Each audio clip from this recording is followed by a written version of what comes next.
It's all been all over the place! The Sweeney!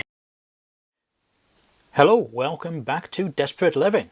Or welcome to Desperate Living if this is your first time here, and if it is your first time here, where the hell have you been? Today we're going to look at two box sets, seasons 1 and 2. Seasons? Yeah, it's British TV. We didn't really have seasons on British TV, they were just series. So series 1 and 2 of a classic mid-70s police show, The Sweeney. Series 1 was released, I guess, a couple of months ago. Series 2 is freshly out now. There are 2 more series to go, and obviously in many ways it would make sense to be doing this video after they were all out, but then, you know, that could take a little while, so we can always come back to this at a later date and explore the other 2. And of course the 2 Sweeney movies from the 1970s, and God help us, even the dreadful Nick Love remake and the weird French Sweeney. But let's focus on these for today. This is going to be long enough as it is. So before we look at what's actually in the boxes, let's have a look at the show itself, and particularly series 1 and 2. Over the years since it went off air, The Sweeney has been subject to undeserved criticism by smug media commentators. If they're not attacking the violence, the various isms on display and the crude dialogue — we all know that John Thor spent the entire series calling people slags, for instance — then they're mocking the fashions, the hairstyles and the cars, because there's nothing more hilarious than a show made in the mid-1970s. It's the pathetic criticism of idiots, and it should be ignored, because this is not only an iconic show of its time, but also a remarkable, powerful and dark drama series that is genuinely excellent. The Sweeney is, of course, very much of its time. The 1970s was the decade when people stopped trusting the police, stopped believing that our law enforcers were wonderful, and started opening their eyes to the corruption, the violence and the questionable behaviour of the force. This was the era of several miscarriages of justice, suspects fitted up and imprisoned for decades, and of widespread endemic corruption. While The Sweeney was being broadcast, the real-life flying squad was being purged of corrupt coppers who were blackmailing pornographers, holidaying with known villains, and generally behaving with a contempt for the laws that they were supposed to enforce. This was also the era of Dirty Harry, Sir You Bastard and The Offence, films and novels that hacked away at the idea of the squeaky clean evening all image of the police that we knew from whitewashed series like Dixon of Dock Green and Z-Cars, and a British TV's most unvarnished period of social realism, reflecting the decade that for many felt like the hangover after the party of the 1960s. For me, The Sweeney sits alongside the films of Pete Walker, movies like Get Carter, and the whole punk movement as a howl of discontent at the world of concrete tower blocks, strikes, 3-day weeks and rising unemployment. The show was spun off from the 1974 feature-length armchair cinema episode Regan, a TV movie by normal standards, a play by the parlance of 1970s British television, that first introduced us to hard-nosed flying squad Detective Inspector Jack Regan, played to perfection by John Thor. Regan is tough, cynical, world-weary. Someone tells him he looks 10 years older than he actually is, and they're right. And he's not above breaking the rules if he has to. Facing the possibility of becoming redundant, in all senses of the word, as the police force goes through changes and modernisation, Regan sets out to nail the killers of one of his men, who we see getting beaten up in the pre-credits, despite being warned off the case by his superiors and interforce rivals. Roping a reluctant Detective Sergeant George Carter, played by Dennis Waterman, in to help, Regan delves deep into London's gangland to break the case before the powers that be break him. Although this is the first outing for these characters, this still feels like vintage Sweeney. All the elements that made the series are more or less in place here, and unlike many pilots, the main actors of the series are all present. More to the point, the combination of unvarnished brutality and social realism that made the series so impressive is very much at play here. Regan is removed from the most heroic characters, a man who's thrown away his personal life for his career and is embittered and cynical about the job that he has to do, one that often puts him on the same level as those who he's supposed to be bringing to justice. Thor's portrayal of him is suitably complicated and nuanced from the off, which makes the mockery of the show and the character that has pervaded ever since it went off air all the more irritating. This film, the subsequent TV series and the feature films that followed it are all clearly influenced by the crime movies of the era, most notably Get Carter, which the Sweeney most resembled in grubby atmosphere, but also the likes of Dirty Harry with its flawed anti-hero. At the time, it was part of a revolution that took the police drama away from the cosy and into the neo-realist. See now, when there's nothing like this on TV and cosy crime documentaries dominate the TV schedules, it feels remarkably fresh, startling and downbeat. And those who see the show as nothing more than a collection of catchphrases will be thrilled to hear that Regan's first line of dialogue is, "Put your trousers on, you're nicked." The series was launched a year later in 1975 and develops its central character further. Jack Regan is middle-aged, divorced and cynical. He smokes, drinks and seems possessed with both self-loathing and self-belief, allowing him to not just bend the law but use any means he deems necessary to convict people, while seeming to feel vaguely disgusted with himself for doing so. He'll follow his instincts to the end, even when there's no evidence to back up his hunches, and use any method to bring the villains to justice. George Carter is now Regan's full-time number 2, who often tries unsuccessfully to pull Regan back from the edge. Carter's a fascinating character. He's the solid, good copper who, as other characters point out, is being dragged down by Regan, made more cynical and more willing to bend the rules, while probably wrecking his career prospects in the process. The relationship between the two is less chummy than you'd find in most cop show double acts. It's clear that Carter has a love-hate relationship with his boss, passionately defending him one minute, openly disgusted by him the next. There's an argument for saying that the series pulls back a bit from the reality of 1970s British policing and the reputation of the real-life flying squad, where corruption, blackmail, fitted-up villains and bribes were the norm. Regan is no respecter of the rules, but he's not actually corrupt. In fact, he's all too willing to weed out the cops who are on the take. It's a fair compromise. Audiences could accept a cop who violates the odd human right, especially if it gets the guilty party, but a hero running a protection racket or in the pocket of criminal gangs would perhaps be a bit too much of a leap from the wholesome antics of Dixon of Dock Green. This first series opens with a bang. Ringer sets the scene for what's to come brilliantly and is also one of the most violent episodes. The template is laid out right away. Small-time villains with big ideas, surprisingly well-rounded as characters, and you also get the chance to see Brian Blessed actually giving a restrained performance. The close relationship between the police and the criminals, and the dark ending. Seen now, especially after years of edited versions on TV, it's the violence that's the most shocking.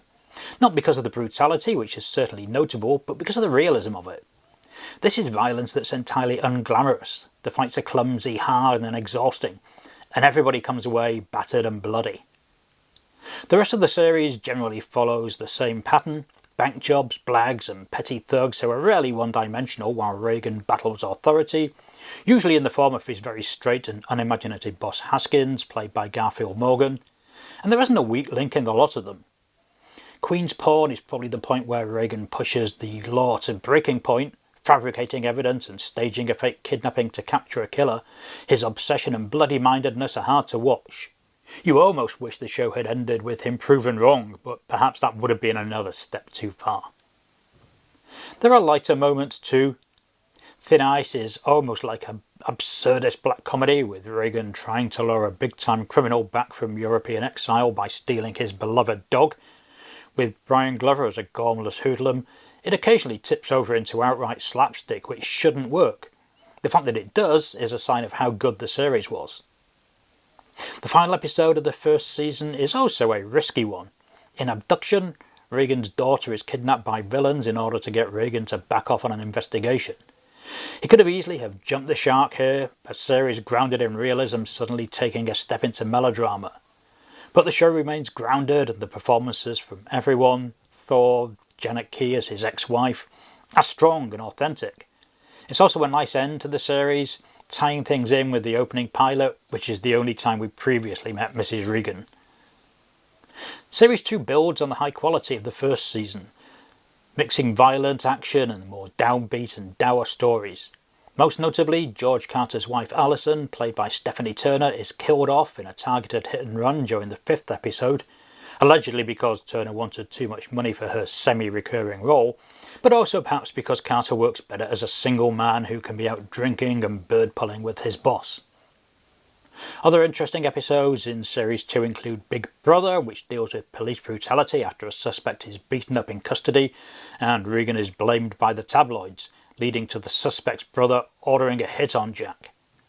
Gordon Fleece features a pair of Australian likely lad bank robbers who dominate the story. Regan and Carter are effectively supporting players here, and not only do the villains escape, but they also manage to frame Haskins as a bent copper. It's an interesting episode that allows the relationship between Regan and Haskins to develop. They seem to have a grudging respect for each other and an understanding of the differences that their respective positions place on each of them. The two Aussie wide boys return later in Series 2, where they're less successful in evading the law. The second series also expands on the thin line that separates the cops from the crims. Both Regan and Carter have personal connections through childhood or their social world to villains, and the whole them and us division that tended to exist in other cop shows is a lot less certain here. There are, of course, 2 more series after this, as well as the 2 excellent movies that came after the series. Actually, the first film was made while the show was still on the air, and hopefully I'll get the opportunity to complete this exploration as they are released. So let's have a look what we've actually got in these boxes. Let's go through the special features of Season 1 first, which includes 2 versions of the Regan pilot, the original and the cut down version that was then edited into the Sweeney series.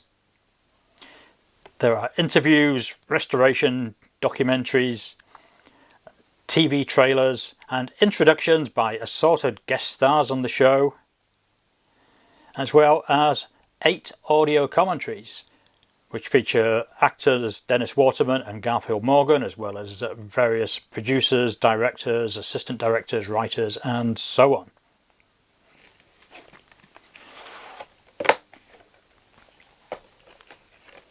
It comes on 5 discs and includes a little booklet that has an essay by Waterman and another piece by Matthew Lee about the creation of the show, together with a guide to what's actually on the Blu-ray so that you can find the extras nice and easily.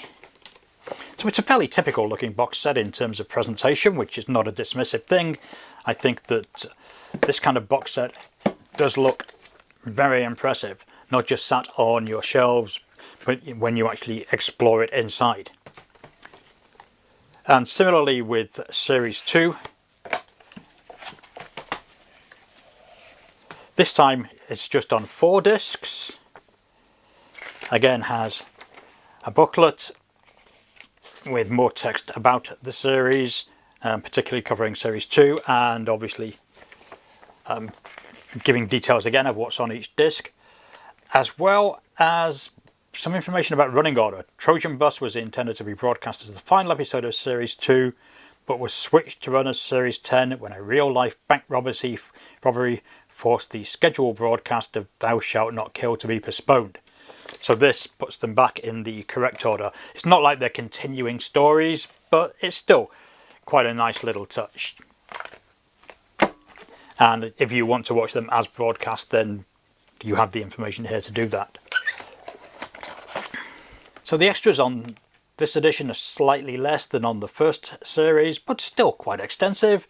We've got a couple of audio commentaries, episode introductions by guest stars again, interviews with stunt arrangers and writers, a featurette covering the Aussie characters, and a film trailer for the 1977 Sweeney movie. And as I'm discussing the show, it seems like I should take the opportunity to go through some of the Sweeney novels. In fact, all of the Sweeney novels, with one slight exception. During the 1970s, pretty much any popular show would lead to novelisation spin-offs. This was long before you could obviously buy these shows on home video or anything of that ilk, so novels were the only souvenir in town, other than maybe comic strip adaptations. And the Sweeney certainly brought us quite a few. There are actually 9 novels in the series, as well as 1 based on the second of the Sweeney movies. The first is interesting because, as you can probably see from the cover, they've managed to actually spell the name of the show incorrectly. This edition was rather quickly pulled and replaced with a corrected version, which I also have, but it's for some reason not in this pile of books. But the cover looks almost identical on the corrected one. I think it's got a blue background and white text, and correctly spelled. We then have Sweeney 2, Sweeney 3, and then they just stop actually putting the numbers on them. So they've got great subtitles anyway, they probably didn't need the numbers. So Reagan and the Bent Stripper, Reagan and the Venetian Virgin, Reagan and the Lebanese Shipment, The Snout Who Cried Wolf, no mention of Reagan there for some reason, Reagan and the High Rollers, The Human Pipeline, and as I mentioned, Sweeney 2, the novelisation of the film, with an extraordinarily gory cover, and the subtitle The Blag, which doesn't appear on the film. So the first few of these books were written by series creator Ian Kennedy Martin, but then from volume 4 onwards they were taken over by Joe Ballum. You'll be unsurprised to hear that Joe Ballum is a pseudonym for novelist Ian White, who, like many a British novelist of the 1970s and 1980s, would knock out novelisations and TV and movie tie-ins to earn an extra crust, and did so under a different name to separate it from his more serious work, I suppose. The Sweeney's been served badly by TV broadcasters in recent years. Sure, it's on a lot, but at a time of day that requires cuts to the violence, the occasional nudity and the relatively mild swearing, and seemingly broadcast from old recordings that don't look too good on a modern screen. These new releases will come as a revelation to anybody who has only seen the TV versions, or perhaps not seen the series at all in years. These new Blu-rays are remarkable. The 16mm film shot series looks gorgeous, like something newly produced, and the 5.1 remix is effective too. I have no hesitation in saying that this is one of the best British TV series ever made. Essential viewing for any fan of gritty 70s crime cinema, in fact. If you think that you know the show from distant memory or from poor quality daytime TV broadcasts, this might surprise you. And if you're completely unfamiliar with the show, it'll be a revelation. I think that the Sweeney has stood the test of time rather more than people like to think, and it's about time that it was given the respect as a classic bit of gritty television that it really deserves.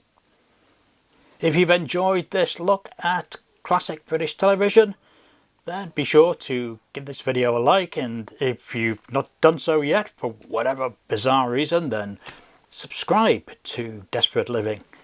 Everything helps build the channel and move us forward. Anyway, thanks for watching, and I'll see you again soon.